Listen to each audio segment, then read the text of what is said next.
यहाँ नहीं बैठो।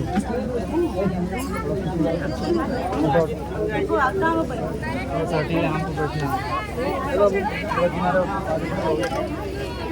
स्टैंड है, इधर चलो, चलो उधर जाओ, पीछे जाओ, पीछे चली जाओ, पीछे पीछे पीछे जाओ, जगह बहुत है, बहुत दिख रहा है, जाओ।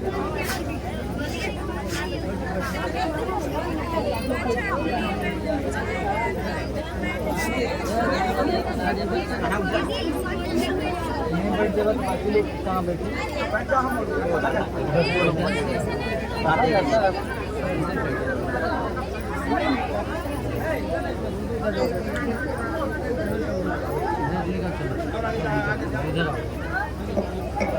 उधर गुस्सा न गिराएगा तो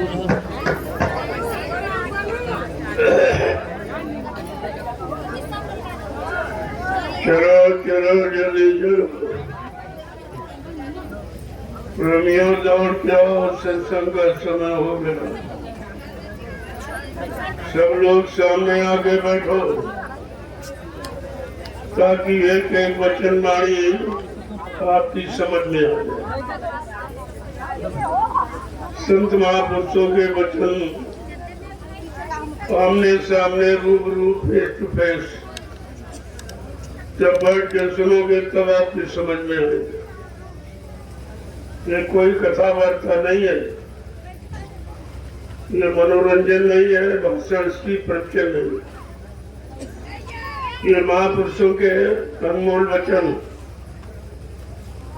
जो जीवात्माओं के कल्याण उद्धार के लिए उन्होंने कलयुग में आकर जीवों के लिए वचन फरमाए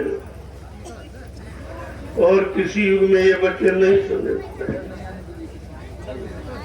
क्योंकि सतयुग त्रेता द्वापर में संत नहीं आए थे, सदगुरु नहीं आए थे, इसलिए उन्होंने सत्संग जारी नहीं किया।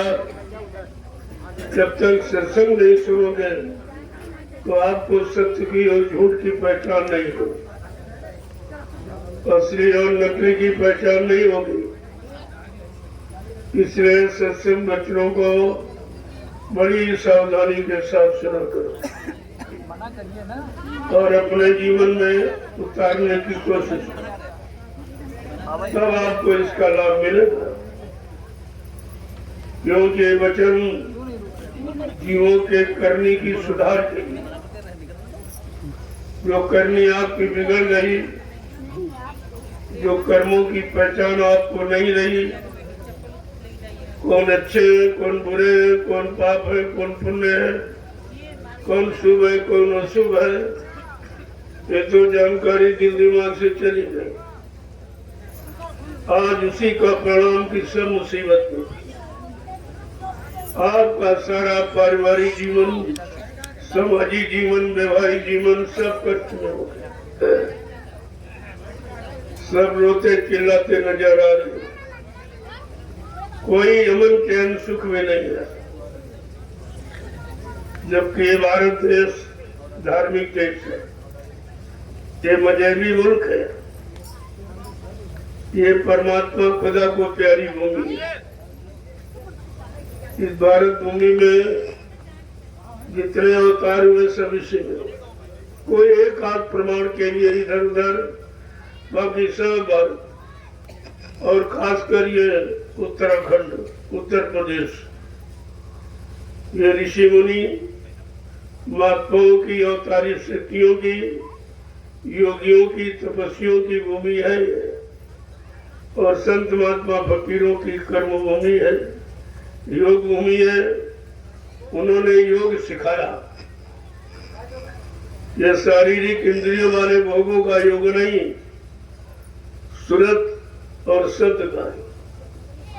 जो जीवात्मा शब्द को भूल गई, शब्द से अलग हो गई और वो शब्द से कैसे जुड़ेगी, शब्द को कैसे प्राप्त करेगी, शब्द का जानकार कौन है। कहते हैं शब्द पारखी गुरु जो होवे तो झट देवे भेद लखा है। अगर शब्द की पारी करने वाला सच्चा सदगुरु मिल जाए तो जीवात्मा को शब्द से जोड़ने में देर नहीं लगती। जब तक जानकार नहीं मिलेंगे, आप उनसे जानकारी लेकर अपने जीवन में नहीं उतारोगे, तब तक आपको लाभ नहीं मिलेगा।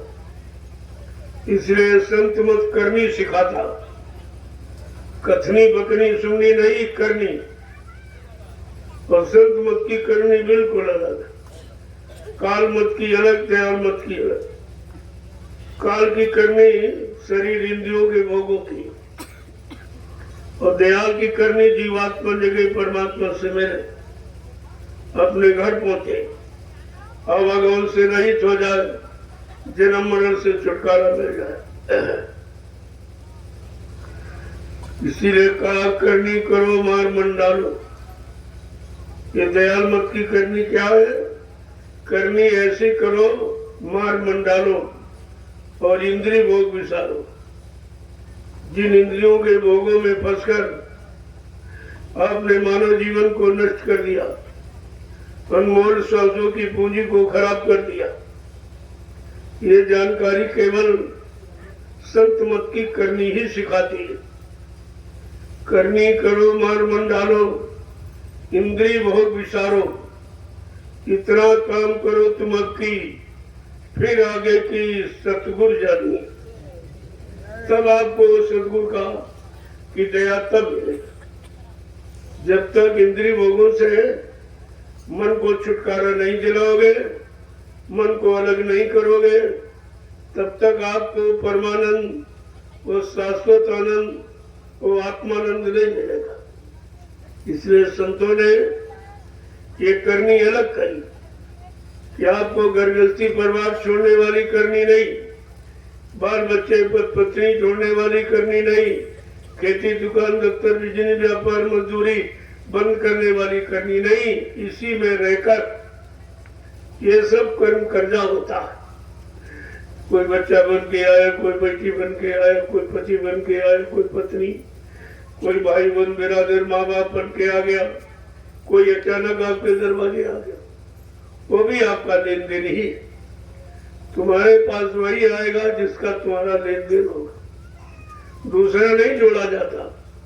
संत मत की यही खासियत है कि आपका संबंध उन्हीं से कराया जाएगा जिनसे आपका पिछला कोई लेन देन रहा होगा, कर्म कर जा रहा होगा, उसको उतारने के लिए ही ये संबंध कराया जाता।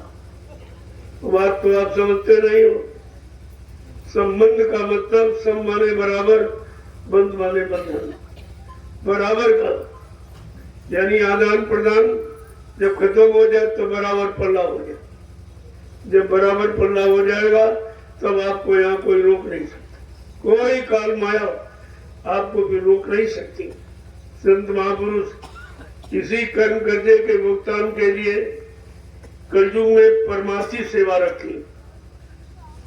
सेवाएं तो आप रोज ही करते हो घर में, बाल बच्चों के लिए खेती है, दुकान है, दफ्तर है, बिजली व्यापार मजदूरी है, ये तो सब आप रोज ही करते हो। परिवार की सेवा, समाज की सेवा, देश की सेवा, शरीर इंद्रियों की सेवा, लेकिन जीवात्मा की सेवा आपने नहीं, जिसके लिए मानव तन मिला। ये शरीर आपको और शरीर में श्वासों की पूंजी आपको इसीलिए मिली है कि अब की बार मानव तन पाकर किसी संत महात्मा की तलाश करते, उनसे अपने घर का रास्ता पूछ लेना, वो रास्ता दे देंगे। उस रास्ते पर चलकर जीवात्मा अपने घर पहुंच जाए, और किसी रास्ते से नहीं।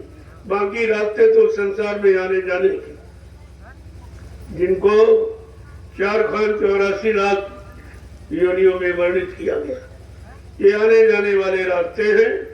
जब शरीर इंद्रियों से और मन से कर्म करते रहोगे, उनका आना जाना 4,84 लाख नरकों की योनियों में रहेगा, आपको छुटकारा नहीं मिलेगा।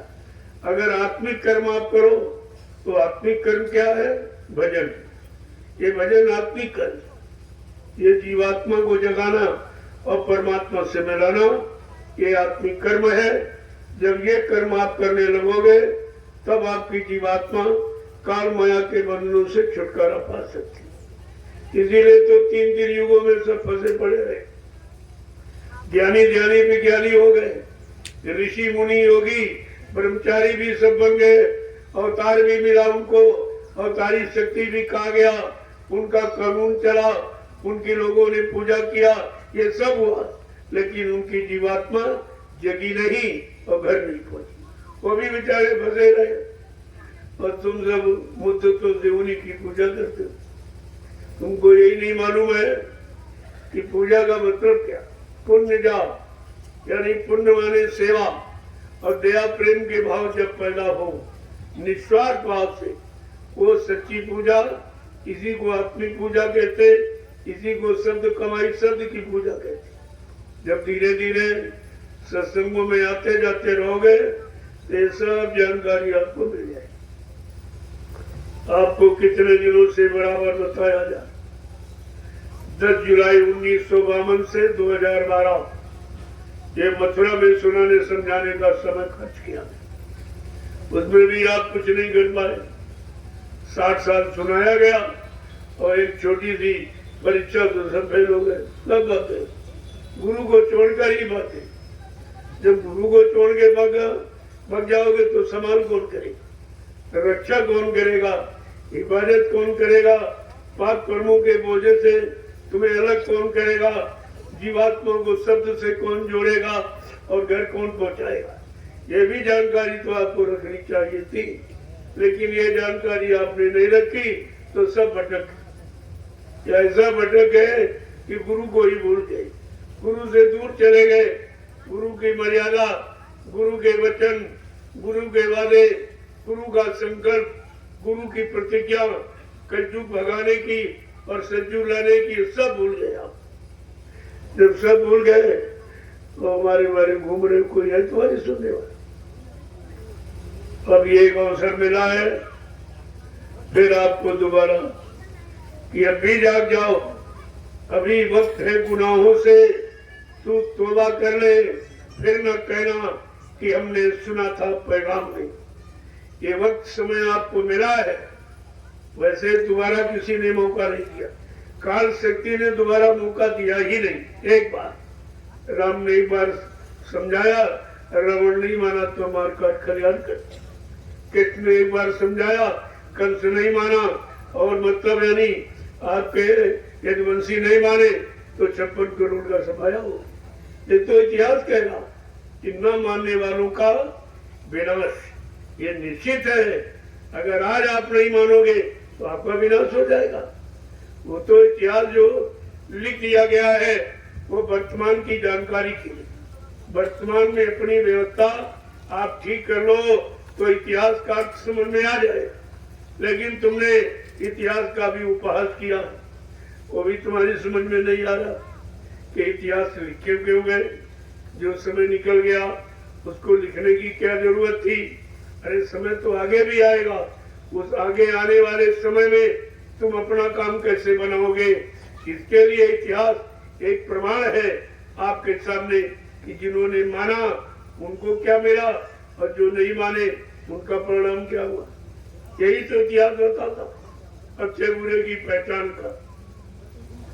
तो प्रेमियों, ये तो अचानक आज सत्संग आपको, कोई सत्संग का मेरा कोई विचार नहीं था, वो तो एक समय की जानकारी जो दी जा रही, जो हिंदुस्तान में कोई नहीं दे रहा।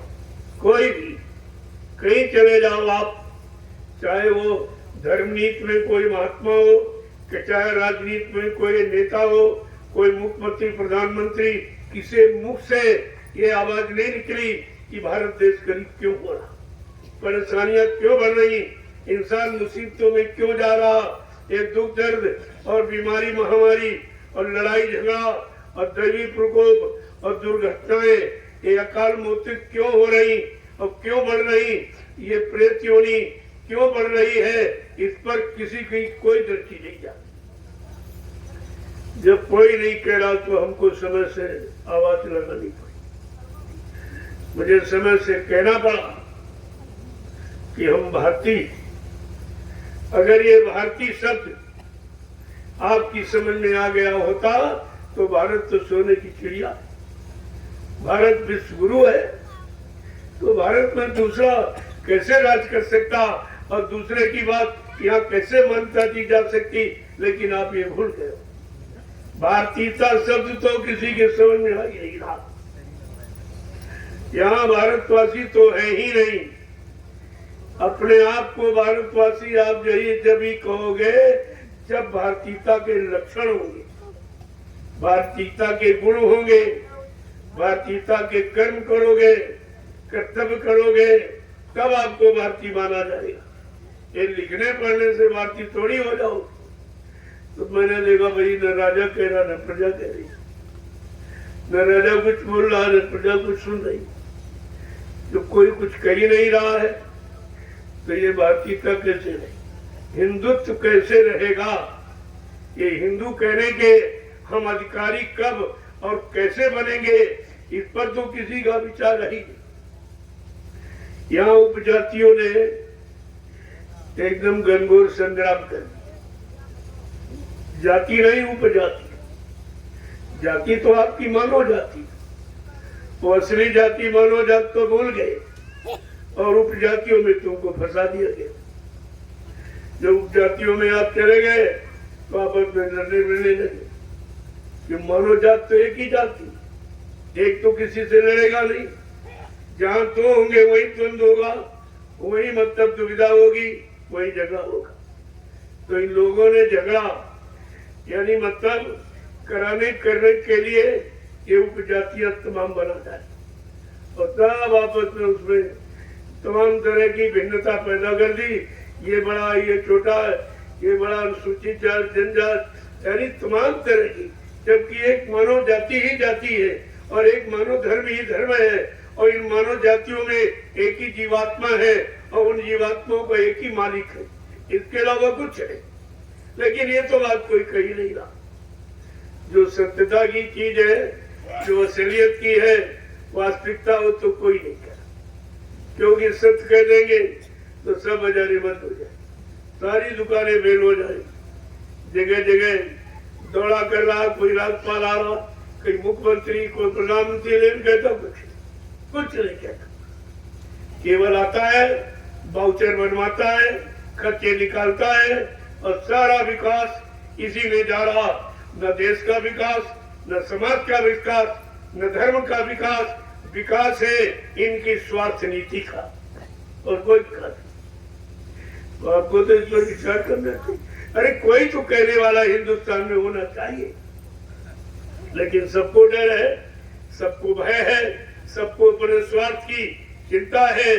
देश की चिंता, समाज की चिंता, मानव जात की चिंता किसी को नहीं, इसकी चिंता किसी को नहीं। और जब तक ये नहीं आएगा तब तक मानव विकास नहीं, मानव उत्थान नहीं होगा, समाज का विकास नहीं होगा, समाज का उत्थान नहीं होगा, देश का विकास नहीं होगा, देश का उत्थान नहीं होगा। तो मैंने ये भारतीयता की सच्ची परिभाषा जब मैंने देखा, सब भूल गए, पढ़े लिखे अनपढ़ सब एक ही लाइन में खड़े, एक ही भाषा बोल रहे हैं सब। किसी को भारतीयता की परिभाषा ही नहीं मालूम। भारतीयता क्या है, हम भारतीय है कि नहीं है, इस पर भी कोई विचार नहीं कर रहा। तो ये बताइए आप, फिर आप जानते ही क्या हो जब तुम अपने आप को नहीं जान पाए, अपने देश की मर्यादा, गौरव, गरिमा को नहीं जान पाए, अपनी भारतीयता और हिंदुस्तान की हिंदुत्व की भावनाओं को अपने अंदर नहीं समावेश कर पाए, तो आपने आज तक किया ही क्या? कौन सा विकास किया और कहां से विकास शुरू किया जो अब अभी तक तुम्हारे पास तक नहीं आ पाया? अरे दुनिया के किसी कोने से अगर शुरू होता तो 70 साल की आजादी में तुम्हारे सबके पास विकास आ जाता। लेकिन पता नहीं किस कोने से कहां शुरू किया, वही बंद कर दिया, कुछ समझ में नहीं आ रहा, कोई कहने वाला नहीं। अंधेर नगरी अनबूझ राजा, ये इसीलिए कहा गया था। जहां जिस नगरी में कोई जागरूक नहीं है, कोई मतलब यानी धार्मिक नहीं है, कोई कर्मशील, कोई धर्मशील, कोई चरित्रवान है ही नहीं, तो फिर ये सब चीजें लागू कहां होगी?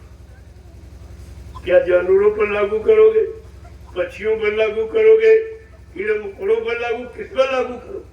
ये सब इंसानों के लिए व्यवस्था थी, इंसानियत पैदा करने की। अब केवल आप यानी एक पुतला हो, इंसान का एक पुतला इंसान नहीं है, ये है शरीर की बनावट। शरीर की बनावट इंसान नहीं होता। जिसमें इंसानियत होती है वो इंसान होता है, और जिसमें मानवता होती है वो मानव होता है। जिसमें धार्मिकता होती है वो धार्मिक होता है। जिसमें कर्म कर्तव्य है वो कर्तव्य परायण होता है। ये सब पढ़े लिखे और अनपढ़ सब एक ही लाइन में खड़े। किसी की समझ में नहीं आ रहा कि हमारा देश विकास कर रहा है कि कुछ स्वार्थी लोग अपना विकास कर रहे हैं। अभी तक भारत देश में रहने वाले लोगों ने यही नहीं जान पाया कि सच्ची प्रजातंत्र में प्रजा को कोई अधिकार नहीं, प्रजा का कोई कानून नहीं, प्रजा को कोई न्याय सुरक्षा, कोई रोजी रोटी मांगने का अधिकार नहीं, रोने का अधिकार नहीं, आंसू बहाना और उस पर कोई हमदर्दी यानी दिखलाने वाला नहीं। तो आपको तो विचार करना चाहिए। मैं एक छोटा सा एक नमूना लेके निकला हूं, साइकिल यात्रा। वो भी है उसके पीछे सामने छिपा हुआ शाकाहारी सद्भावना मिलन शांति शोभा कलश। ये साइकिल यात्रा ये कार्य के लिए निकली है, एक अच्छे सच्चे समाज का निर्माण करने।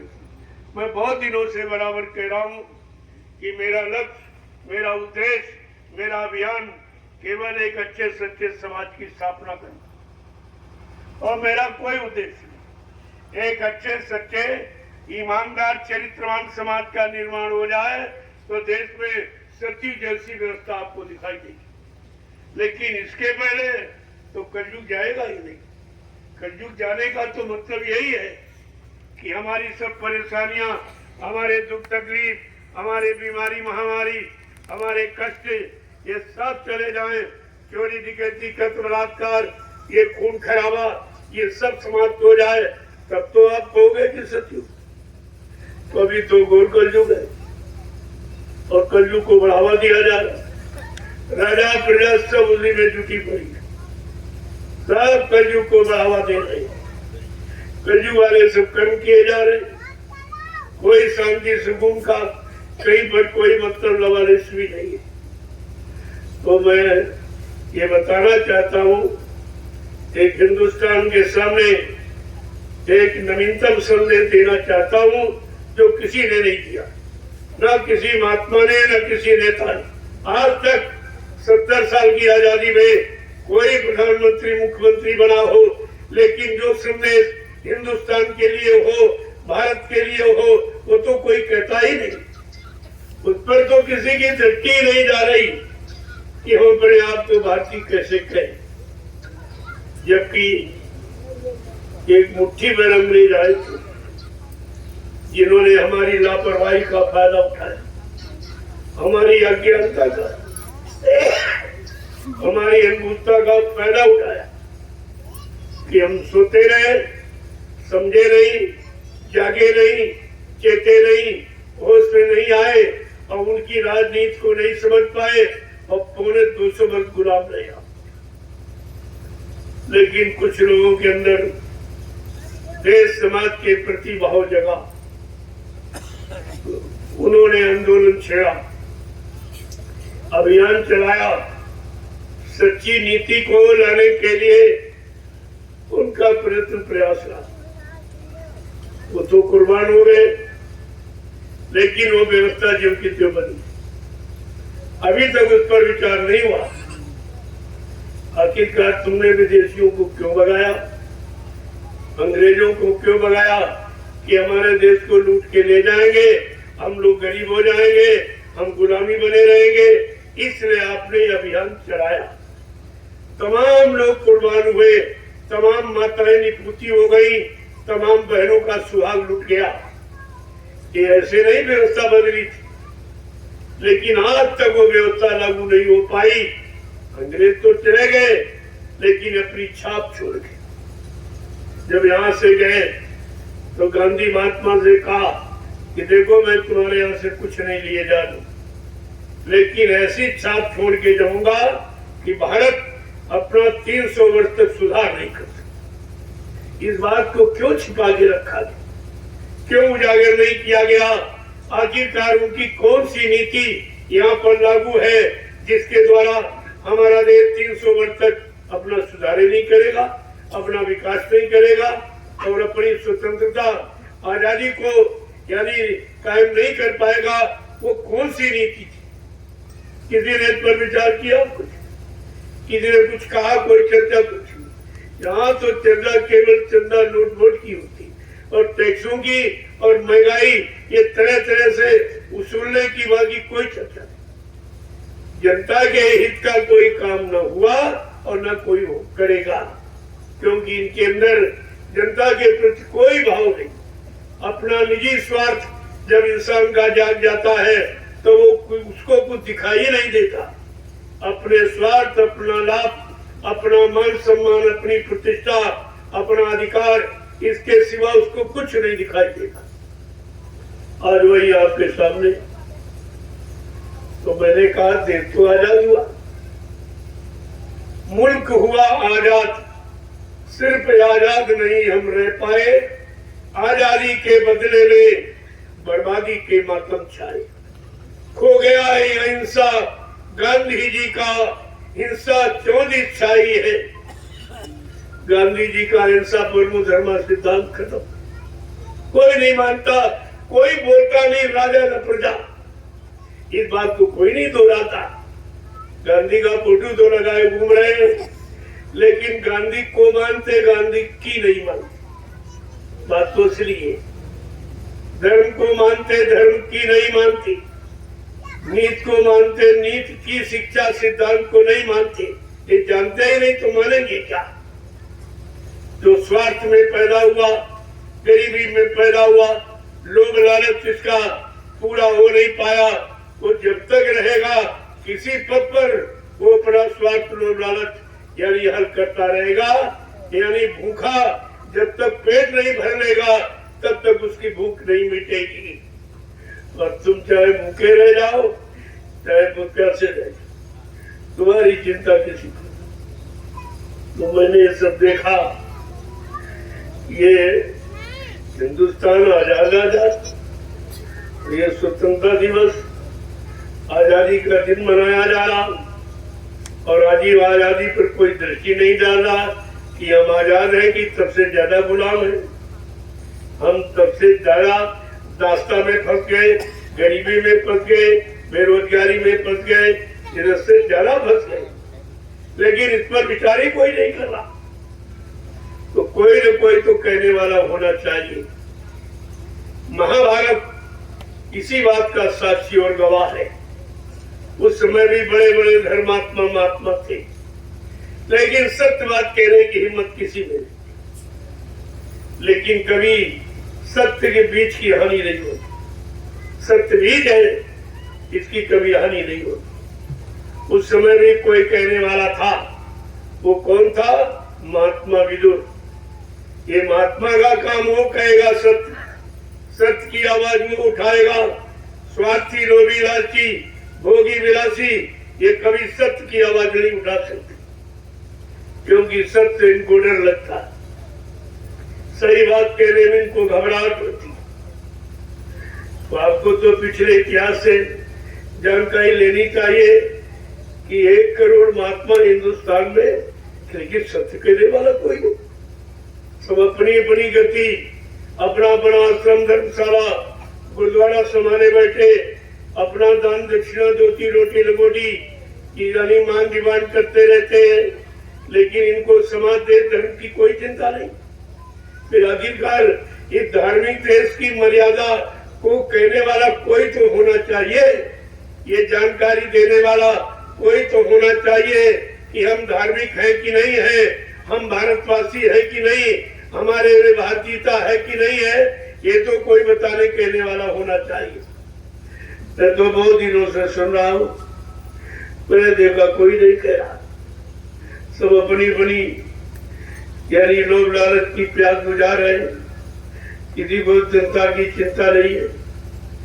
किसी को लोगों की चिंता नहीं, इंसानों की चिंता नहीं है, इंसानियत मानवता की चिंता नहीं है, प्रेम प्यार मोहब्बत सेवा दया सदाचार परमात्मा की यादगार की चिंता नहीं है, और माँ बहन बेटी बहू की परख पहचान की कोई चिंता नहीं।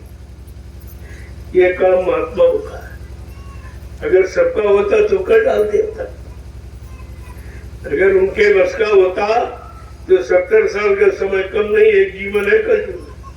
70 साल तो आदमी जिंदा रहता, और 70 साल आप पे निकल गए। 14 पंचवर्षीय योजनाएं, और किसी ने तुम्हारे लिए कुछ नहीं, केवल एक काम किया, चुनाव चुनाव चुनाव। सारा देश चुन गया, बचा कुछ। और ये भी नहीं बताया ये चुनाव किस काम के लिए होता, कौन सा लाभ देने के लिए होता, कौन सी समस्याओं का समाधान करने के लिए होता, कौन से दुख तकलीफ मुसीबत आपत्ति को दूर करने के लिए होता। आपको एक किसी ने बताया नहीं। चुनाव का मतलब केवल चंदा नोट वोट गद्दी, इसके अलावा कोई मतलब नहीं। क्या यही मतलब है? अरे असली अर्थ तो समझो। तुम्हारी पढ़ाई लिखाई बुद्धिमानी का मतलब क्या? जब तुम अपने भले की बात नहीं सोच पाए तो तुम परिवार समाज देश के लिए क्या सोच सकते हो? तुम्हारे सोचने की शक्ति ही समाप्त हो गई। अगर सोचने की शक्ति होती तो 70 साल की आजादी को देखते हुए, बर्बादी को देखते हुए आपकी समझ में जरूर आता, और जरूर कोई न कोई कहने वाला खड़ा हो जाता। लेकिन कोई नहीं खड़ा हुआ। तब हमको मजबूरन, वैसे मेरा ये काम नहीं है, ये काम तो राजा का है, कि प्रजा को सही दिशा देना और सही दिशा की तरफ ले जाना, और सबको सही रास्ता दिखाना, और सबको सच्चाई ईमानदारी में रखना, और सबको परमात्मा की यादगार में लगाना, और सबके मन मस्तिष्क में माँ बहन बेटी की बहू की पहचान कराना। ये राजा का काम, ये महात्मा का काम नहीं है। लेकिन जब कोई नहीं करता है तब तो करना ही पड़ता। जब राजा भ्रमित हो गया महाभारत में, तब महात्मा विदुर को कहना ही पड़ा। वो तो महात्मा का विषय है, तो अपना है, वो तो कहेंगे ही। जब कोई नहीं कहेगा, वो महात्मा जो आत्माओं के लिए आया, आत्माओं को दो नरकों से निकालने के लिए, वो तो अपनी बात कहेगा ही। अब मानो ना मानो ये तो तुम्हारा काम, लेकिन वो समय से अपनी फर्ज अदायगी पूरी कर। मैंने ये भारतीय शब्द को लेकर जो चीज सामने आज रखी है, वो हिंदुस्तान में किसी ने नहीं, किसी ने नहीं रखी। किसी ने इस पर जिक्र ही नहीं किया कि भारतवासी बनने का हमारे पास कौन सा लक्ष्य है, कौन सा विचार है, कौन सी सोच है। इस पर तो किसी ने कोई चर्चा की नहीं। तब मुझे कहना पड़ा कि अगर हम सच्चे भारतवासी हैं, हमारे में सच्ची भारतीयता है, शहीदों की कुर्बानी का हमारे अंदर जोश और होश है, तो हमें आपको भारतीय बन के दिखा देना चाहिए कि हम वास्तव में भारतीय हैं। हमारी पहचान बिल्कुल अलग, सारे देशों की पहचान अलग है, सबकी देशों की भाषा अलग है, सब अपनी भाषा का प्रयोग करते हैं, और सब अपने पहनावे वेशभूषा में रहते हैं। और जो वहाँ का खान पान है, ठंड प्रदेश का मुर्गा मीट अंडा शराब दारू, ये उनका भोजन है, वो अपना करते हैं। लेकिन तुम भारतवासी हो तो तुम्हारा भोजन क्या होना चाहिए, तुम्हारा पहनावा वेशभूषा क्या होनी चाहिए, तुम्हारी भारतीय संस्कृति क्या कहती है, तुम्हारी यानी भाषा जो मातृभाषा है, जो हिंदुस्तान की हिंदी मातृभाषा है, देववाणी जो संस्कृति, वो हमारा सच्चा है। लेकिन न हिंदी नहीं न संस्कृत नहीं, दोनों भूल गए और विदेशी भाषा की नकल कर रहे। तो तुम अब भी तो गुलाम हो। जब तुम्हारे अंदर गुलामी का अंकुर नहीं गया और अंग्रेजियत तब भी तुमको यानी मतलब अपनी तरफ खींच रही, अपने पर चला रही है, तो अंग्रेज कहाँ गए, कहाँ अंग्रेज भगे, और वो कुर्बानी सब यानी पानी पानी की तरह खून बह गया। कोई मतलब नहीं निकला उसका। तो आपको ये सोचना चाहिए, अगर हम सच्चे भारतवासी हैं, हम सच्चे भारतीय आर्यावर्ती भारत खंडी, अगर हम ये कहलाने के अधिकारी जब है जब अपनी भारतीयता में आ जाए, हमारा भारतीय खान पान जो कहीं नहीं विश्व में है और किसी के पास नहीं है और कोई नहीं जानता है, क्योंकि वहाँ एक ही गुण है, रजोगुण तमोगुण। केवल रजोगुण भोगी, वो भोगी है। सारा विश्व के देश से भोग नाम से जाने जाते हैं, केवल हिंदुस्तान योग भूमि के नाम से जाना जाता। यहाँ पर प्रकृति संयम में है, यहाँ त्रिगुणमयी सृष्टि है, सतोगुण तमोगुण रजोगुण, तीन गुणों में सारी सृष्टि बनाई गई है और तीनों गुणों की परिभाषा जानकारी अलग अलग दी गई कि जब ये भोजन करोगे यानी तमोगुणी आहार, मिर्च मसाले तीखे चटपटे, तो आपका मन विकृत होगा, मन आपका उत्तेजित होगा, मन में विकार आएंगे, काम क्रोध लोभ मोह अहंकार ईर्ष्या राग द्वेष इनमें पनपेंगे, इनमें बढ़ेंगे और फिर आप इस बीमारी में इतने तंग हो जाओगे कि अपने आप को बचा नहीं। सबसे बड़ी बीमारी, सबसे बड़ा रोग ये काम क्रोध लोभ मोह अहंकार है, जो तुमको हर क्षण पर गरीब विवश किए, लाचार किए हैं, मजबूर किए हैं, जानकर भी देख कर भी अपना सुधार नहीं कर पाए। ये ऐसा रोग है भयानक। वैसे आहार और विचार, आहार से विचारों का जन्म होता है। जैसा करो आहार वैसे बने विचार। हमारे भारतीय सभ्यता में ये अंकित है कि हम जैसा आहार करेंगे हमारे विचार वैसे बनेंगे, जैसे विचार बनेंगे वैसी हमारी बुद्धि काम करेगी, यानी वैसे हम कर्म करेंगे और जैसे कर्म करेंगे वैसा हम लाभ हानि पाएंगे। तो इस पर किसी ने विचार चला गया, आहार चला, जब आहार चला गया तो विचार चले गए, शुद्ध आहार चला गया, शुद्ध विचार चले गए आपके। अब आप शुद्ध विचार न सोच पाते हो, न कर पाते हो, न दृढ़ता से उस पर टिक कर चल पाते हो, न स्वयं लाभ प्राप्त कर पाते हो, न देश समाज को लाभ दे पाते हो। ये कितना भारी आपने नुकसान। तो मैंने कहा भी सर्वप्रथम तो हमारी पहचान, सारे देशों में चले जाओ, उनके वेशभूषा सब किया। तुम्हारे यहाँ भी जितने विभाग सबकी वेशभूषा है। यहाँ भी परिचय आपको अगर लेना चाहो तो पहचान परिचय आप ले लीजिए। तो हमारे देश की सच्ची सात्विक वेशभूषा, जो सात्विकता से ओतप्रोत थी, जो मन से संबंधित, मन के विकारों को दूर करने वाली हमारी यानी वेशभूषा बिल्कुल सादगी थी। और वो भी सूती, सूत का कपड़ा।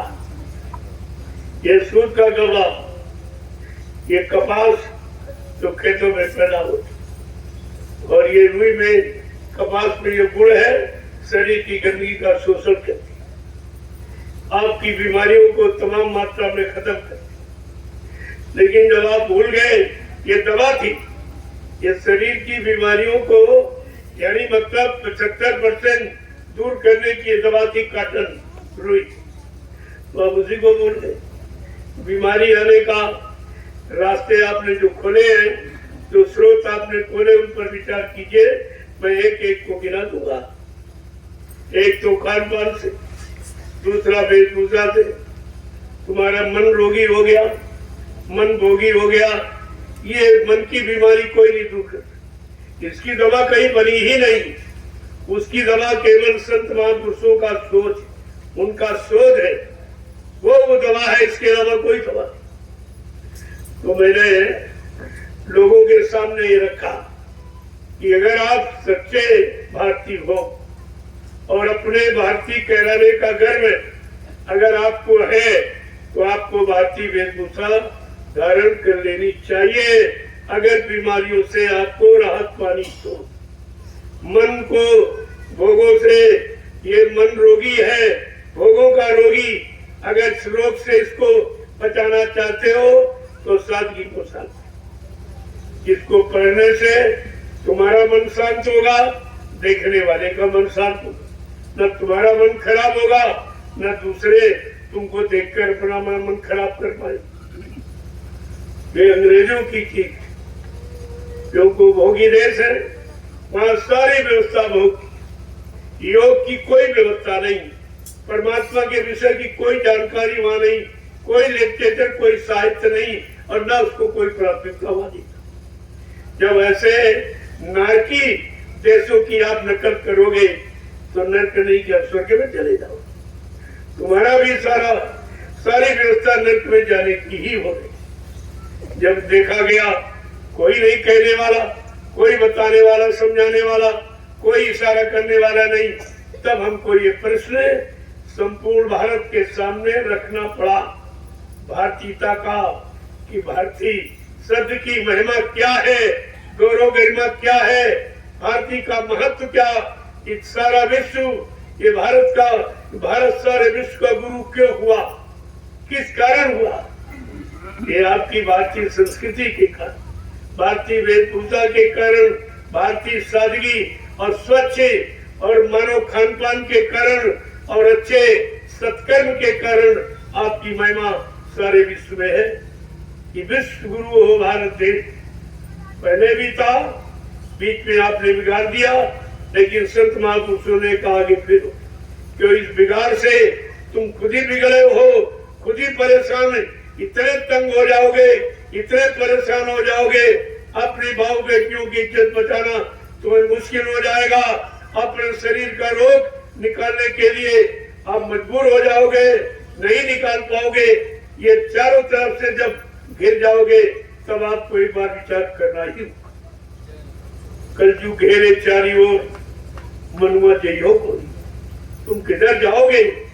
कलयुग ने अपनी सारी व्यवस्था में सबको बांध दिया और सबको घेर के रखा है और आपको उससे निकलने नहीं देगा, और तुम्हारे पास कोई शक्ति नहीं जो कलयुग से तुम लड़ सको। तब महापुरुषों को हैरान करना पड़ा कि मैं कलयुग को भगाऊंगा और सतयुग को लाऊंगा, तब देश में सच्ची सुख शांति आ सकेगी। इसके पहले नहीं हो। तो उन्होंने अपनी वेशभूषा पहन के आए और तुमको उसी गुलामी में जकड़ दिया।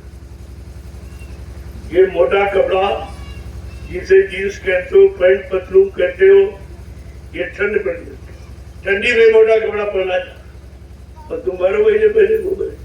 तुमको ये भी नहीं अकल रही कि हम ये कर क्या है।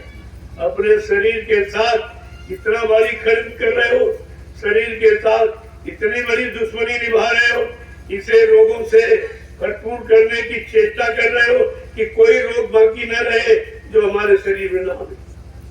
आपने ये अरे मोटा कपड़ा सर्दियों में पहनते तो तुम 12 महीने, ये जींस कपड़ा है, जितना कूड़ा कचरा सब उसी से तैयार, ये उसी से तैयार होता है।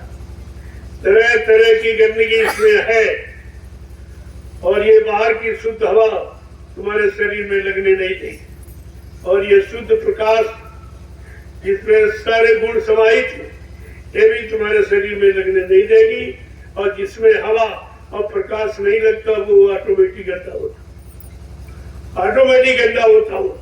कहते हैं भाई ना हवा लग रही न प्रकाश नहीं तो अशुद्ध है, लेकिन यहाँ पर तुमने अशुद्धता का प्रयोग नहीं कर पाए अभी तक। पढ़ लिख कर तुमने क्या सोचा?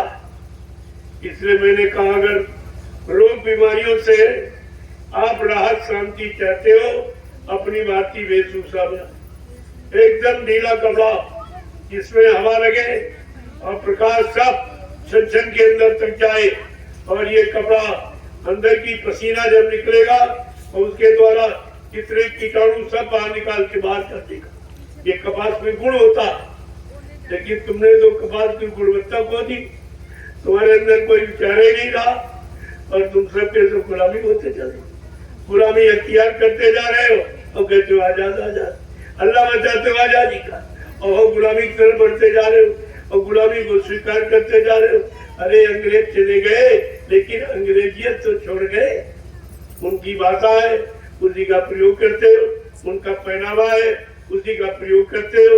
उनका गंदा भोजन है जो मतलब यानी तमोगुणी और रजोगुण से भरा हुआ, जब वो इस्तेमाल करोगे तो तुम उनकी तरह भोगी बन जाओगे और रोगी बन जाओगे। तुमने इस पर कोई विचार नहीं किया। अंततः तो हमको ये कहना पड़ा, नहीं तो लोग कहेंगे आप जानते थे, आपने क्यों नहीं बताया? आप क्या देश की उन्नति नहीं चाहते?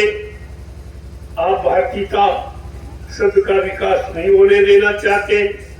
भारत देश की गौरव गरिमा कि आप कायम नहीं करना चाहते? ये आप कहते हैं। इसलिए मैंने समय से अभियान जारी किया और 15 सितंबर को मैंने ये यानी बड़े ऊंचे स्वर में अब सारे हिंदुस्तान के लिए मैंने ये संदेश दे दिया कि अगर आपको सच्ची सुख शांति पानी है तो आपको ये नीति अपनानी है जो ऋषि मुनि महात्माओं की बनाई हुई। ये मेरी बनाई नहीं है, उन्हीं की। जिसको आप भूल गए मैं केवल याद करा रहा हूँ, जानकारी आपको दे, उसी में रहता हूँ और आपको रहने की बात करता। मैं भी उसी में रहता हूँ, आपको बता, क्योंकि जब व्यक्ति रहता तो उसका गुण अवगुण जानता। जब गुण अवगुण जान जाता है तब लोगों को यानी गुणग्राही बनाने के लिए कहता कि आप ये करिए, इससे ये लाभ मिलेगा, ये लाभ मिलेगा, ये लाभ। तब मैंने आपके सामने ये रखा। अब आपको ये धीरे धीरे सब जानकारी। देखो, नारी सृष्टि की केंद्र बिंदु है। नारी माँ, तो जिसको माँ का दर्जा मिला, अगर माँ खराब हो जाएगी तो बच्चे औलाद निश्चित ये सत्य है।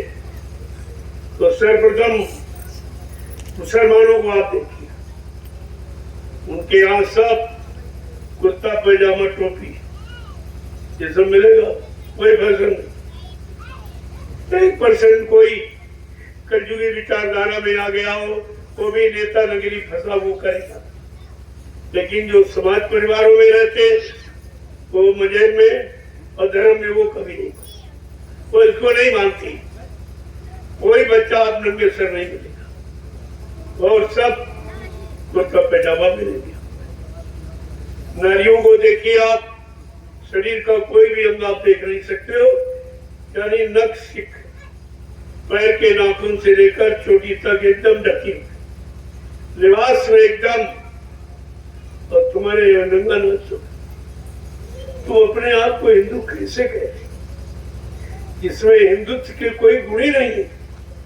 तुम अपने आप को भारतीय नारी और भारतीय महिला कैसे कहती हो जब सीता और शत्रुघ्न का कोई लक्षण नहीं है, कोई वेशभूषा नहीं है, कोई खान पान नहीं है, कोई विचार नहीं है, तो अपने आप को भारतीय नारी या आदर्श महिला कहने का कोई अधिकार ही नहीं रहा। ये सब आपने खत्म कर दिया। मैंने दोनों पहलुओं पर प्रकाश डाला। महिलाओं के लिए भी कोई ऐसा वस्त्र मत पहनो जिससे तुम्हारे अंग भरे दिखाई दे, देखने वाले की दृष्टि मन खराब हो और तुम्हारा भी खराब, तुम भी खराब हो जाओगे। वो भी जब तुम्हारे अंग प्रत्यंगों पर दृष्टि पड़ेगी बुरे लोग शराबी कबाबियों की, तो जो तुम्हारे से बच्चा पैदा होगा वो सात्विक नहीं है। वो बुढ़ापे में तुम्हारी सेवा नहीं करेगा, तुम्हारे आदेश का पालन नहीं करेगा, क्योंकि उस पर दृष्टि जो अंदर में, उस पर दृष्टि शराबी कबाबियों की और बुरे व्यभिचारी कुचारियों की पड़ी है, इसलिए आपका बच्चा खराब। ये बहुत बड़ा राज रहस्य है जो मैं आपके सामने आज खोल के खड़ा। इसलिए कोई नारी, कोई कन्या, कन्या देवी होती है तो देवी का रूप देखा फोटो में, फोटो में देखा देवी का रूप क्या होता। दूसरा बेड़ी, कोई चिपके वस्त्र नहीं पहने, कोई कन्या, कोई महिला चिपके हुए वस्त्र का प्रयोग नहीं करेगी, नहीं और बीमारी तुम्हारे में बढ़ जाएगी। जब चिपका वस्त्र पहनोगी ना तो हवा न प्रकाश का संचार होगा, तो निश्चित बीमारी आप में आ जाएगी और इससे लोगों का मन खराब होता और तुम्हारा खुद ही खराब होता। तो अपना मन खराब किया तभी तो इसको धारण किया और तुम्हें देखकर जिनका जिनका मन खराब होगा वो तुम्हारे प्रति बुरे भाव ही बनाएगा, अच्छे भाव कोई माँ बहन बेटी का भाव नहीं बनाएगा। इसलिए ये सब दुष्परिणाम तुम्हारे द्वारा हो, दोषी तुम हो, इसलिए इसकी भी सजा आपको भोगनी पड़ेगी। ये भारतीय नारी का इतिहास नहीं है। तुम भारतीय महिला और भारतीय आदर्श नारी कहने का अधिकार आपको नहीं है, क्योंकि आपने सारी व्यवस्था को भंग कर दिया। इस पर आप विचार कीजिए। मैंने इस पर भी टिप्पणी डाली है और पुरुषों से कहा कि अगर आप सैनी बनना चाहते हो, शाकाहारी सदाचारी ब्रह्मचारी, तो आप लोगों की धर्म ये ऋषि मुनियों की ये देन है जो उन्होंने संयम को कायम में रखने के लिए ये लगाम आपके लिए रखी थी। और सब भूल गए आप, जिससे तरह तरह की ये आंत की बीमारी, आंत का उतरना, हाइड्रोसील का बढ़ना, पानी का बढ़ना, ये जितना भी काम हो रहा ये सब उसी कारण हो रहा। कमर आपकी ढीली रहती है और कोई वजन उठाओगे पट से आंत नीचे खिसक जाएगी। आंत संबंधी, पेट संबंधी तमाम बीमारियों को आप जन्म दे देते हो, लेकिन बात को समझते नहीं हो कि महात्माओं ने लोगोटी क्यों लगाई और क्यों कहा आपसे भी, लेकिन आपने उनकी बात सुनी ही नहीं। और आज तो तुम सब तरफ से मजबूर हो, आगे और मजबूर हो जाओ। अभी तो मैं केवल इशारा कर रहा हूँ, आगे आपको मजबूर होकर ये सब स्वीकार करना पड़ेगा। जब तुम बीमारियों से एकदम डूब जाओगे, कमजोरियों से डूब जाओगे, मन खराब हो जाएगा, यानी मतलब तब किया तो उससे फायदा क्या हो। समय के पहले समय चूक पुण्य का पछताने। अगर समय वो खराब ने आपको ढक लिया, आपको बर्बाद कर दिया, आपको रोगी बना दिया, आपको भोगी बना दिया, तो फिर आपने वो मजबूर होके काम किया तो उसका लाभ क्या। समय के पहले चेतना जागना ये बुद्धिमान पुरुष का लक्षण है। जो समय से पहले जाग जाता, अपने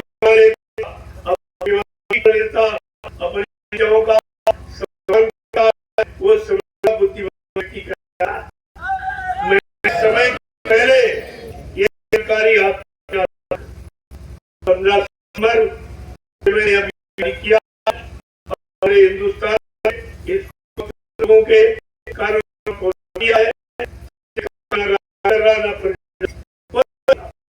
ये धर्म धर्म को मालूम और सब हो गए, सब गर्मी हो गए,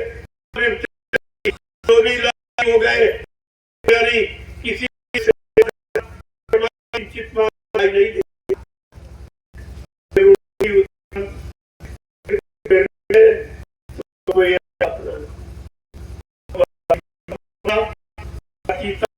अपने में लाभ और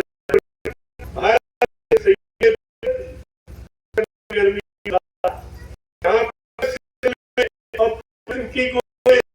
करने वाला तक सही नहीं आया।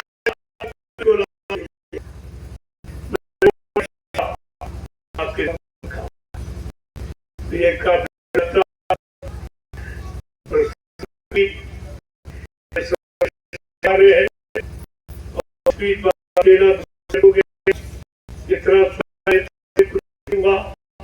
महात्माओं ने उसका हल नहीं लिया।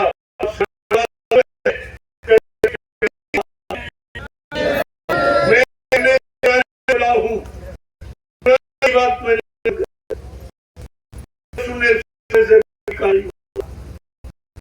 कराने को भी नहीं, ये सबको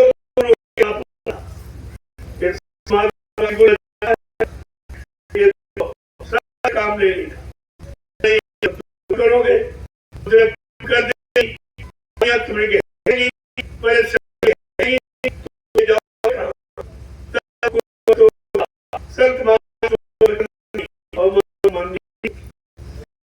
भी अपना थोड़ी यात्रा करेगी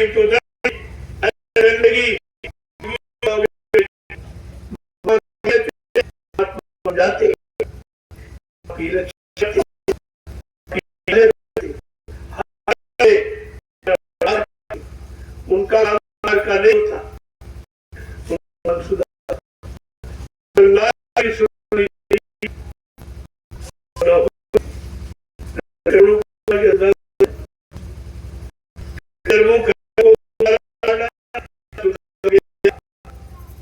उसी को पढ़ने अभी आज तो अच्छा होता सामने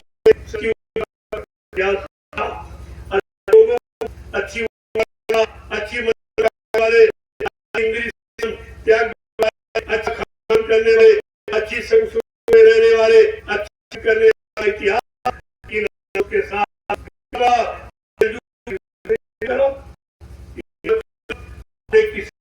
हमारी किसी युग की इच्छा आपने अगर तुम्हारे कोई सुधार के तो की कोई बात नहीं, प्रणाम हुआ अभी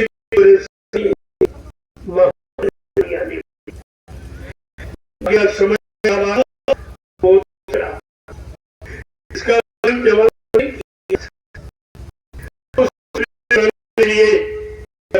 के सामने गया कैसे आप जानते तो आपने बताया मैं अपने वचन बताऊं कहते तुम्हारी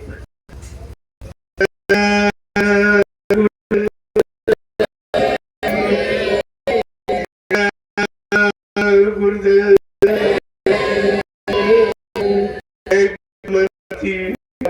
से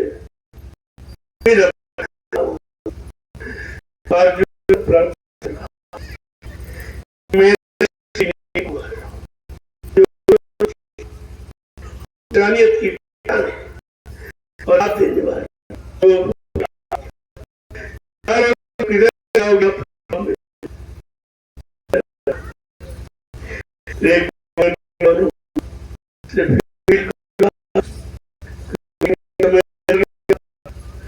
जो लुट से बर्बाद हो चुका भोग बेचे लेकिन नहीं देते आपका जीवन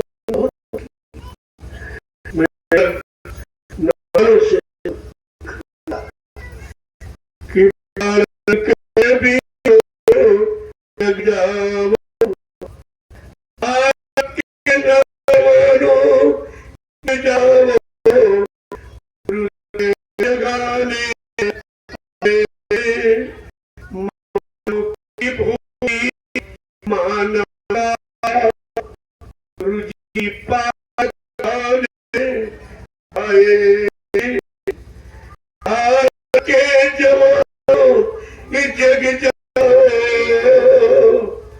गुरुदेव जगाने आए मानव की भूली मानवता का गुरुजी पाठ पढ़ाने आए हैं कि राम कृष्ण ईसा मोहम्मद की वाणी तुम भूल गए चंद्रशेखर आजाद भगत नेता सुभाष को भूल गए और गांधी जी का ये सत्य अहिंसा हम तुम्हें बताने आए हैं भारत के वीरों जग जाओ गुरुदेव जगाने आए हैं मानव की भूली मानवता का गुरुजी पाठ पढ़ाने आए हैं सब धर्म कर्म को भूल गए सब धर्म कर्म को भूल गए धन लोलुपता में डूब गए सब धर्म कर्म को ये भूल गए धन लोलुपता में डूब गए स्वार्थ की बाढ़ बढ़ी सब में अब परमार्थ को भूल गए सच्ची सुख शांति ये मिले कैसे गुरु राह बताने आए हैं भारत के जवानों जग जाओ गुरुदेव जगाने आए हैं का गुरुजी पाठ पढ़ाने आए, कलयुग में सतयुग लाने का संकल्प लिया है गुरुवर ने, कलयुग में सतयुग लाने का और संकल्प लिया है गुरुवर में। को कितनी बड़ी बात है, यह संकल्प लिया गया है, ऐसे नहीं संकल्पित आवाज, ये कभी झूठ होने वाली नहीं है। लेकिन हर आवाज को सिद्ध होने का समय, शुभ घड़ी, मुहूर्त, तारीख सब निश्चित है, उसके पहले नहीं। तुम्हारे सोचने के अनुसार नहीं होगा, तुम्हारे कहने के अनुसार, तुम्हारी दुनियावी मानवावी और स्वास्थ्य की बुद्धि के अनुसार कुछ नहीं होगा। उनका परिवर्तन का समय और घड़ी और मुहूर्त और दिन तारीख सब निश्चित है। का बच्चा मेरी दूरदर्शी व्यवस्था आने का समय निश्चित है, उसकी तारीख भी निश्चित है। जब तक वो समय नहीं आ रहा, मैंने हिंदुस्तान में सबको मौका दे दिया कि अच्छा से अच्छा जो भी तुम करना चाहो कर लो, और स्वार्थ लोभ लालच जो भी हल करना चाहो कर लो। दूरदर्शी आने पर ये व्यवस्था सब समाप्त हो जाएगी, ये गंदगी कुछ नहीं दिखाई देगी, चाहे खान पान की हो, चाहे चरित्र की हो, चाहे स्वार्थ लोभ लालच की हो, चाहे गति की हो, ये कोई गंदगी टिकने नहीं पाएगी।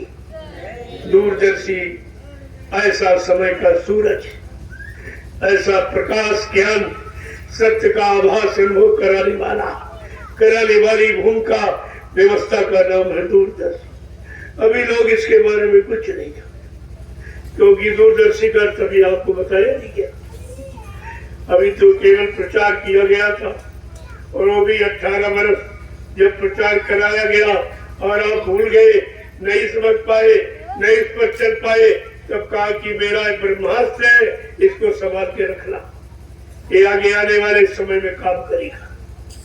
जब सब काम करना बंद कर, सारे राजनीति लोग अपना हथियार डाल देंगे, कहेंगे न्याय सुरक्षा रोजी रोटी देना मेरे बस की बात नहीं, महंगाई गरीबी बेरोजगारी समाप्त करना ये मेरे बस की बात नहीं है, और ये मारकाट हिंसा चोरी डकैती कत्ल बलात्कार और बढ़ते टैक्स और जीएसटी जब ये कोई रोक नहीं सकता, ये कहेंगे मेरे बस की बात नहीं। तब बाबा जी ने क्या कहा था, तब बच्चा मैं अपना ब्रह्मास्त्र उठाऊंगा। ये ब्रह्मास्त्र है, और आप सब भूल गए कि बाबा जी के ब्रह्मास्त्र क्या। अरे दो ब्रह्मास्त्र, एक दूरदर्शी, दूसरा भूम ज्योतक के तीर्थकाश संगठन, ये समाप्त नहीं हो गए, ये भी चुपचाप रखे हुए। समय आएगा तो मैं ब्रह्मास्त्र उठाऊंगा और काम चलाऊंगा। ब्रह्मास्त्र कुत्तों पर नहीं चलाया जाता, राक्षसों पर, जिनका राक्षसी खान पान, राष्ट्रीय भाव विचार, राक्षसी कर्म, उन पर ब्रह्मास्त्र चलाया जाता।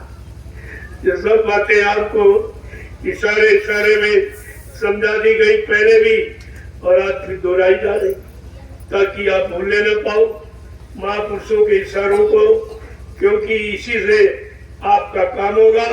इसके अलावा कोई भाषण देने वाला, कोई राजा प्रजा में कोई खड़ा हो जाए, लेकिन तुम्हें सुकून शांति नहीं देता, वो अपने स्वार्थ और लालच में मस्त, अपनी गति अपनी कुर्सी संभालने के चक्कर में है। वो तुम्हारे यार जनता को संभालना और जनता को सुकून शांति देना, ये उनका काम नहीं है। अभी आप 70 साल में एक इशारा नहीं समझ पाए उनका, कि आपके लिए कुछ नहीं किया। तो क्या कह रहे हैं कि कलयुग में सतयुग लाने का संकल्प लिया है गुरुवर ने, ये संकल्प लिया है। अभी संकल्प का समय नहीं आया, न शुरू हुआ है और न खत्म हुआ। अभी शुरू भी नहीं हुआ और खत्म भी नहीं हुआ, और तुम कहते हो बाबा जी खत्म हो गए, फिर ये करेगा कौन, फिर ये काम कौन करेगा? इस पर भी तो आपको विचार करना चाहिए था, आखिरकार ये काम कौन करेगा? इस पर तो आपने बिल्कुल विचार नहीं किया और सब भ्रमित हो गया एकदम। ये हरदोई संगत एक बार फिर सुन ले, आपके लिए बाबा जी ने क्या शब्द प्रयोग किया गया था कि मेरी प्यारी प्यारी हरदोई। आज आपने क्या किया गुरु के लिए क्या किया? गुरु को भूल गए और चेरों की बात दौड़ गए। क्या चेहरा काम करेगा? क्या चेरों ने कहा था मेरी प्यारी प्यारी हरदोई? तुम तो गुरु के एक वचन को नहीं याद रखे, तुम तो गुनहगार हो, तुम्हें सजा मिलेगी इसकी। इतना बड़ा शब्द हरदोई यानी मतलब जिले के लिए प्रयोग किया गया हो, हरदोई के प्रेमी सब भ्रमित हो गए, एक भी नहीं बचा दवा के लिए भी। लेकिन महापुरुष सपना बीज की कभी हानि नहीं होने देते। आखिरकार बीज आपके सामने खड़ा ही हो गया। ये बीज है जो हरदोई में आश्रम का निर्माण। हरदोई से पैसा नहीं लिया गया। तुम्हें भी नहीं कह सकते हो कि हमारी सेवाओं से हमारे जिले में आश्रम बन गया। ये भी नहीं, मैं आपको कह देता और आप क्या तैयार हो गया। आप तो आगे आने वाले समय में लाचार हो जाओगे, मजबूर हो जाओगे। हरदोई का प्रेमी ये भी नहीं कह पाएगा भविष्य में कि मैं बाबा जय गुरुदेव जी महाराज का शिष्य हूँ। तुमने शिष्य बनने का अधिकार भी खो दिया। तुम्हारे पास बचा ही क्या? क्या बचा? अपने आप को शिष्य भी नहीं कर सकते हो, वो भी काम तो आपने किया नहीं है। लेकिन फिर भी आपको एक मौका ये दे दिया गया, ये आश्रम खड़ा हो गया और किसी ने नहीं। हमको तो आपने कोई चंदा कोई भी रुपया में शब्द दिया नहीं, मैंने कभी मांगा नहीं। मैं कभी हरदोई आया नहीं बीच में, पहले तो बहुत आया लेकिन हम बीच में नहीं आया। और आपने जिनको दिया उनसे पूछा आपने कि एक झोपड़ी क्यों नहीं बनाई संगत के लिए? संगत कहाँ बैठेगी, कहाँ सत्संग करेगी, कहाँ सुमरन ध्यान भजन, कहाँ एकत्र होकर बैठेंगे? कभी आपने पूछा? और सेवा देते रहे, आंख बंद करके सेवा देते। समझ में आपके कुछ नहीं आया। मैंने तो आपसे एक पैसा भी नहीं मांगा, तो ये बात इमारत करी देख लीजिए। देखिए आप कोई नहीं कर पाया। और जितने पुराने आश्रम केवल कब्जा किए, इनको भी नहीं मालूम है ये आश्रम ट्रस्ट के तुम्हारे नहीं है। कोई नहीं कब्जा कर सकता, न किसी का कब्जा रह सकता है। ये ट्रस्ट के है और ट्रस्ट में रहेंगे। और ट्रस्ट की व्यवस्था आगे दूरदर्शी व्यवस्था आने पर ये जितने आश्रम ये सब कार्यालय होंगे, ये सब कार्यालय होंगे। और केंद्र में 25 महात्मा, इसी तरह से प्रांत में, जिले में, तहसील में, ब्लॉक में, न्याय पंचायतों में मैंने इसीलिए प्रबंध कार्यकारिणी का गठन कर दिया। तो भूमिका को आपके सामने लाने के लिए एक प्रारूप आपके सामने खड़ा कर दिया। प्रबंध कार्यकारिणी ये प्रबंध करेगी, ये आपका सारा प्रबंध करेगी, सारी व्यवस्था करेगी। उस प्रबंध कार्यकारिणी का शुद्ध नाम है दूरदर्शी। ये वही, ये उसी का सूत्रपात हो रहा। अभी आप समझी नहीं पा रहे हो, लेकिन धीरे धीरे सब समझ में आ जाएगा। अगर इस आश्रम की मर्यादा को नहीं देख के समझ पाए फिर कब समझो। आपको तो प्रश्न करने का मौका मिल गया। जिनको सेवाएं दी पहले अभी उनसे प्रेमी हो सुमरन ध्यान भजन कहीं कहा गया से आप चिंता मत कीजिए, बताना पड़ेगा। एक पाई का भुगतान कोई वाला नहीं है। ने पहले ही कह दिया ऐसा एक जाल बना के रखा, बच्चा छोटी बड़ी कोई मछली नहीं बचेगी जो समय से फंसे। ये महात्मा बड़ा रहस्यमय जाल है, आप कैसे समझ लो? और समझ में आपके नहीं आया तो आपको मजबूरन इस संस्था का चुनाव करना कि जिस संगत के लिए इतनी बड़ी प्रशंसा की गई हो, ऐसा प्यारा शब्द उच्चारण किया गया हो मन से, आज वो संगत बिखर गई। इसको संगठित करना ये हमारा सबका परम कर्तव्य। ये संगठन केंद्र बन गया। आज इतने लोग कैसे संगठित हुए? क्या कोई इस तरह यात्रा निकाल सकता है? कोई हिंदुस्तान की यात्रा निकाल सकता? इस तरह किसी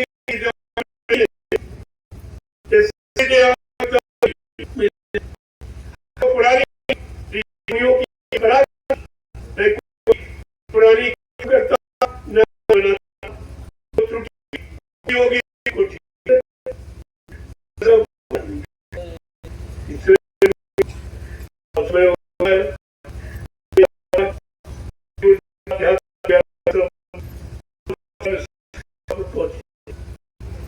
आज वहां पढ़ना पड़ेगा। कल सेवा चल रही है।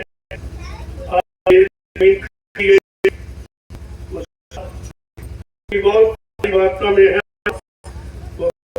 चल रहे हैं, ट्रैक्टर सब बराबर चल रहे हैं, तो सब किया जा रहा। और सुबह उस में इसी तरह सत्संग। आज रात्रि का भंडारा वही। अब आप लोग धीरे धीरे प्रस्थान करो कि साइकिल वालों को समय लगेगा, थोड़ा पहले पहुंच जाए रात्रि से तो अच्छा रहेगा।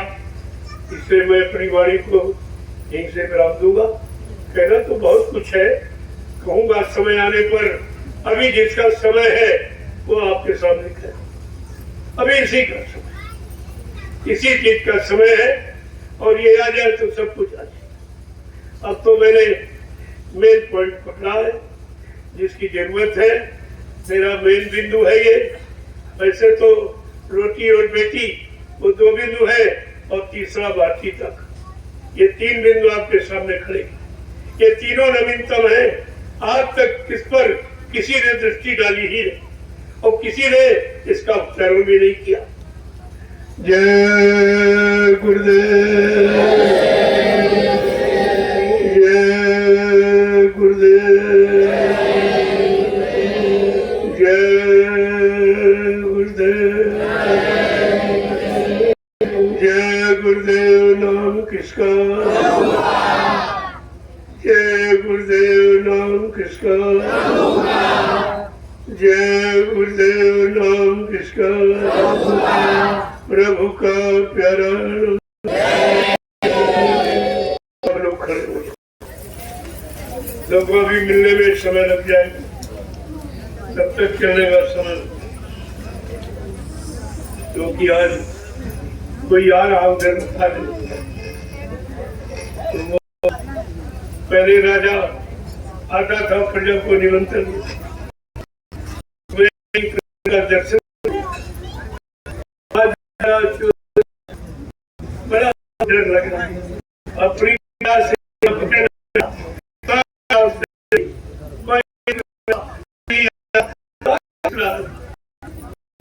किस काम के लिए तू आया? जब जनता देखेगी नहीं, अपनी मुसीबत दुखों का बयान नहीं करे, तो जारी नहीं थे। अभी तक भारत की नहीं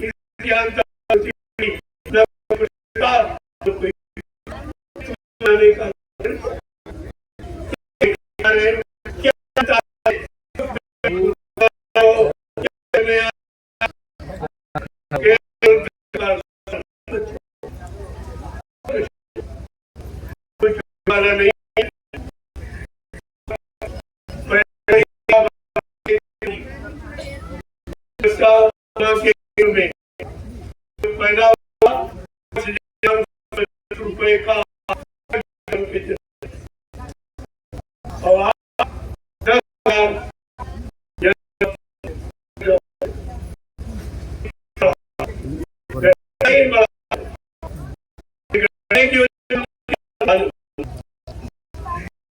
सोच रहे इतनी है, क्या दो वही तुम आनंद निर्णय एक अगर उस जाओ एक समझ लो भाई समझ गया भारत की जनता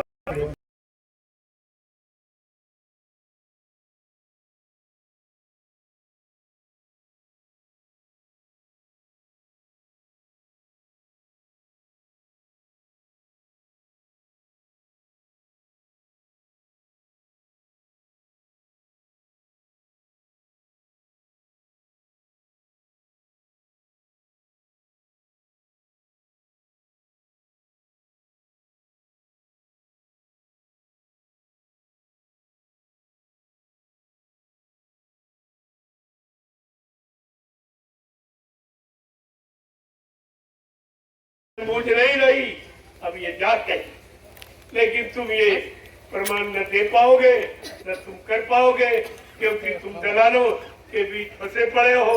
दलाल तुमको न सोचने देंगे, न समझने देंगे, न करने देंगे, न सुख शांति अमन चैन तुम्हारे में आने देंगे। ये वो काम नहीं कर। जय गुरुदेव, जय गुरुदेव, जोर से बोलो, सब मिल बोलो, बोलना होगा, अभी से बोलो, दर्द हरेंगे, सब कष्ट मिटेंगे, सुख शांति भी देंगे, सबके दाता, सबके मालिक, प्रेम से बोले, ये नाम नहीं इंसान का, ये काम नहीं इंसान का, ये इशारा समझिए आप। अब ये इंसानों के बस का कोई काम नहीं। कितनी कोई आवाज लगाए, कितने भाषण प्रवचन दे डाले, लेकिन अब कुछ होने वाला नहीं।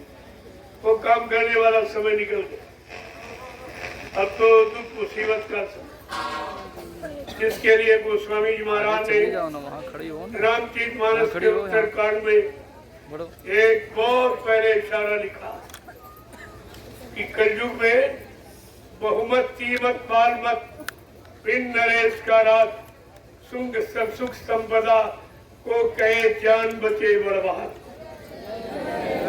बिन नरेश का राज इस समय कोई राजा नहीं। राजा का मतलब जो प्रजा के दुख को सुने, दुख को दूर करे, मुसीबत को जनता के बीच में आए, सबसे मिले और पूछे कि वास्तविकता क्या है, वो राजा। लेकिन ऐसा तो कोई है नहीं। जब राजा को प्रजा से डर लग रहा, बेचारा हवाई मार्ग से आता है, तो जमीन में चलते ही नहीं है, तो तुम जमीन में इंतजार कर रहे हो, राजा आ रहा, राजा आ रहा, बस केवल सुन लिया, देखो कुछ भी नहीं आपको, तो कोई कहने वाला नहीं।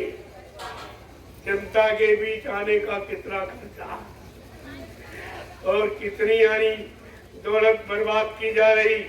ये भारत के खून पसीने की कमाई जो भोगों में और विषयों में, मान सम्मान में जो बर्बाद की जा रही है, ये देने वाला कौन?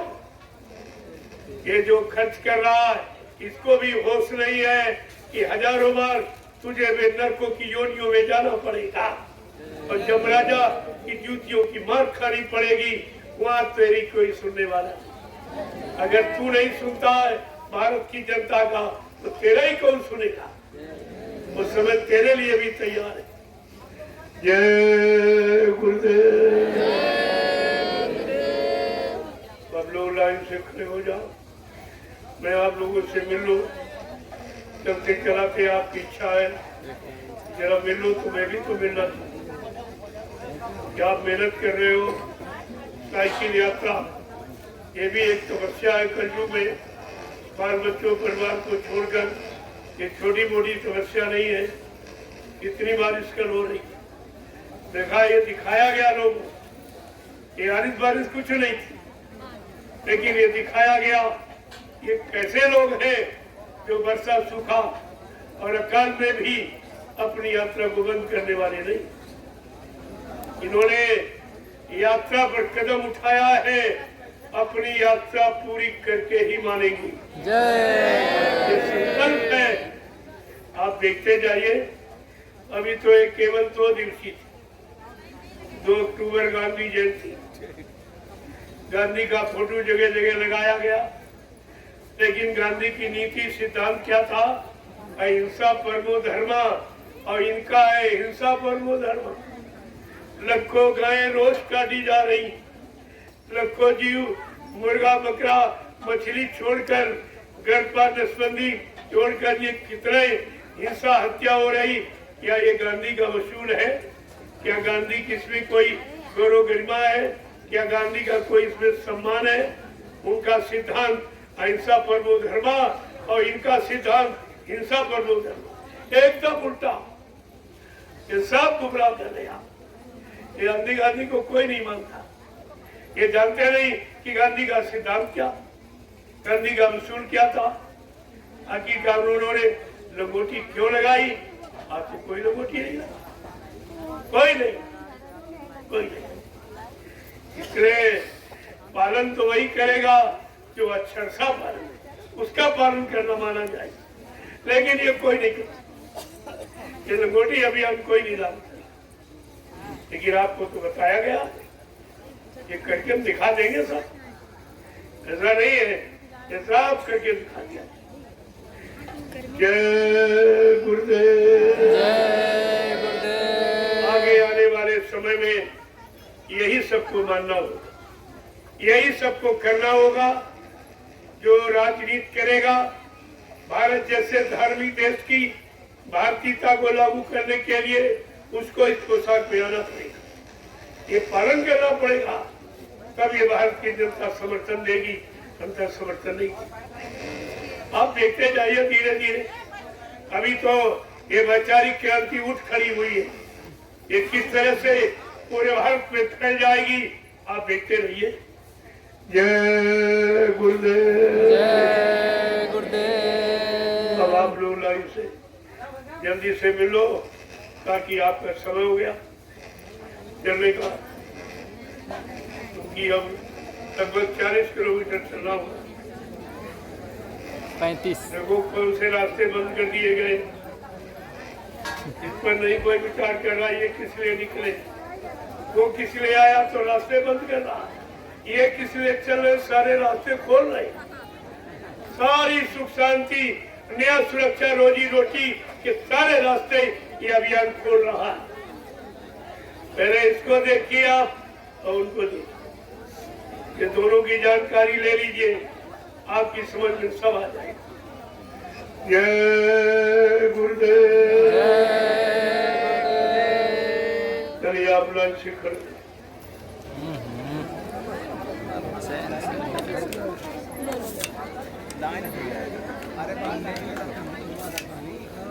झोली उठा दीजिए।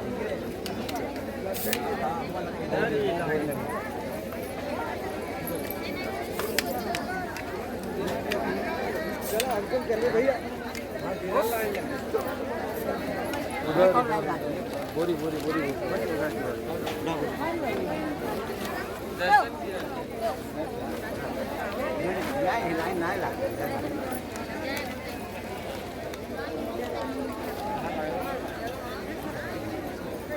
लग रही है।